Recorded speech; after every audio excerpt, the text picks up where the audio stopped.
Welcome to News and Talk 1380 WLK, the voice of the community. We are live over at the Peachtree and Pine Shelter. You've heard much talk. You've seen the back and forth. You've heard point and counterpoint. Today we bring you live from the scene at the Peachtree Pine Shelter.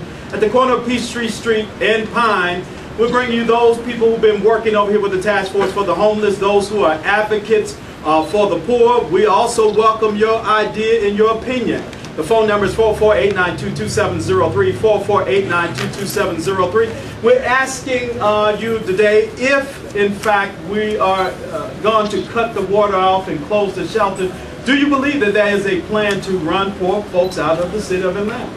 Or is this just a case of the shelter needs to pay its bill and need to do like everybody else do? Now, let me just say this. I can tell you from my days on city council. In fact, when Ann Farber came to city council, there were so many people that owed water bills. Councilmember Farber said she would give a free trip to any council member that could get on the phone and collect thousands of dollars of back water. The pages were so thick that you knew that there were folk who hadn't paid water bills in years. But I'm asking the question, is it, I said last night, it's cruel and inhumane punishment. Really it is, to turn off the water on the hottest days of the summer. Not to, and I also said last night, if this was up at the local Humane Society, up at the dog shelter up on Howell Mill Road, and they cut the water off to the dogs and the cats, that would be a cry coming from PETA and people that is so inhumane that little cats and little dogs don't have water to drink. They would tell you about the kidneys needing to be flushed and people needing to be able to use the restroom. But why haven't there been this hue and cry? I think we have gotten so removed from either dealing with our own issues that we just don't have the same compassion that we have for the poor.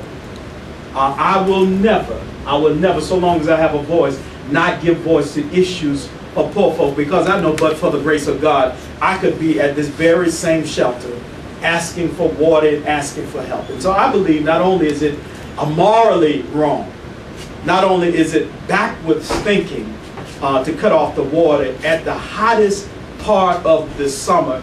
This is unusual. It's 90-something degrees outside, and we're talking about cutting off water to God's children. And so you may see it differently. We are certainly on Too Much Truth welcome to all opinions and all ideas. But I also just left the court because I've been following this case all day long, and just left the court in Judge Glanville's court in Fulton County Superior Court, and I believe we are hearing, based on what was said in the based on what was said at the courthouse, that the water is ordered to be turned back on. I believe that is the case, and we're going to find out if that is in fact the case. But today we're talking about you getting your opinion. You've heard the arguments go back and forth. Some believe that this is nothing more than a systematic effort to make sure that poor folks don't have a Peachtree Street address, and that poor folks don't have a place to go. And then the great irony of it for me is that public urination is a crime. To use the restroom in the public is a crime. But in a facility that have more than 30 restrooms that they will let whosoever will. And see, as a Christian, I believe in John 3:16, whosoever will. Yeah, we got to begin to talk about how we begin to balance our Christian responsibility that God so loved the world that he gave. Now, I know you don't want to talk about it in that context because it then messes with your morality. But it should cause your morality to come into question when you don't do something for the least, the lost, and left out. So today we're going to be talking, I'll be over here to 7 o'clock, 8 o'clock, coming up at 8 o'clock, we're having a big rally. I believe in the power of prayer. I believe that the weapons of this war are not carnal, but they're made mighty for the pulling down the strongholds. So tonight, we got Reverend Timothy McDonald, a number of people will be coming through. We're going to pull down some strongholds tonight. But I also believe getting up off of the threshing floor and then going to people's houses, and if we don't get the kind of result we see, sometimes you have to just go pay people a visit, knock on their door. You know, can I use your restroom since I can't use it down at Peachtree Pine? 448-922-2703. And I'm saying for those who are against the facility having water, call up and give Monique in the station your address so we can bring them over to your house. I mean, really. I mean, if you got a facility we can use, call us up. We'll start coming over to your neighborhood. For those who say they shouldn't operate at Peachtree and Pine, tell us where you live. And then we'll bring them to bring our brothers and sisters to your neighborhood. How about that? Fair enough. 448-922-2703. I'm going to try to be as unbiased as I can, because I do believe in dialogue, and I certainly want to hear from people. And I've been listening all day.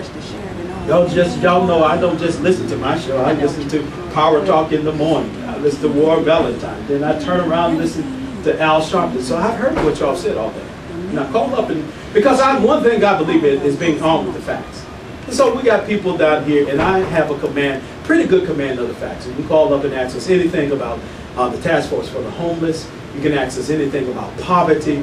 You can talk to us about anything. 448-922-2703. 448-922-2703.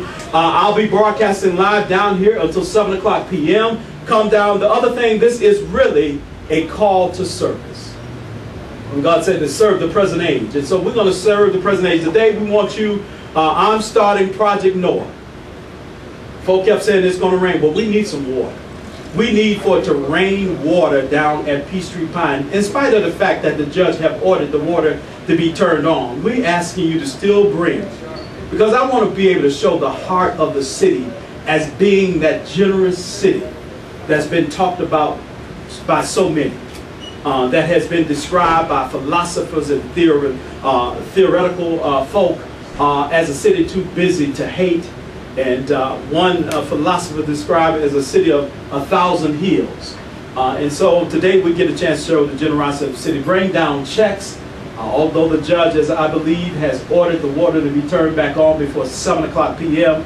And that's nothing but God's grace and His mercy, because $140,000 didn't show up in the courtroom today. God's grace and the answered prayers of those of us who believe showed up. And the judge said to them, you must turn this water back on. 448-922-2703. 448-922-2703. We're live down at Peachtree Pine. If you want to come down and be a part of, at 8 o'clock we're having a public service.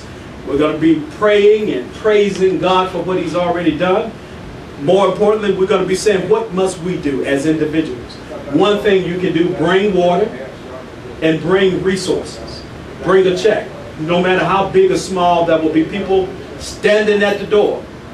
We got to make sure we get somebody down there with a security, because we don't want you to just put it in anybody's hand. We're going to arrange it so all you got to do is drive up to help. Oh, you can do something. Everybody can do something. And everybody must do something. 448-922-2703. 448-922-2703. We having a conversation today. We got a lot of people joining us. You're going to hear from a number of people.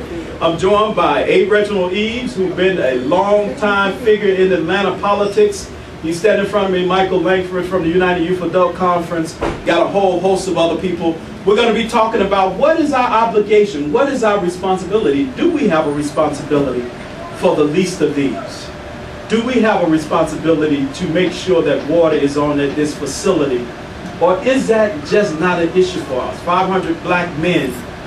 You're talking about 100 black men. We got 500 black men who were here last night. And before I left here last night, I was very intentional about walking through and seeing the people and talking with them and being a part of what is going on with them. 448-922-2703 is our phone number right now. It's time for us to go to traffic. And to look at traffic throughout the city to help us find our way is Jeffrey Charles in the traffic center.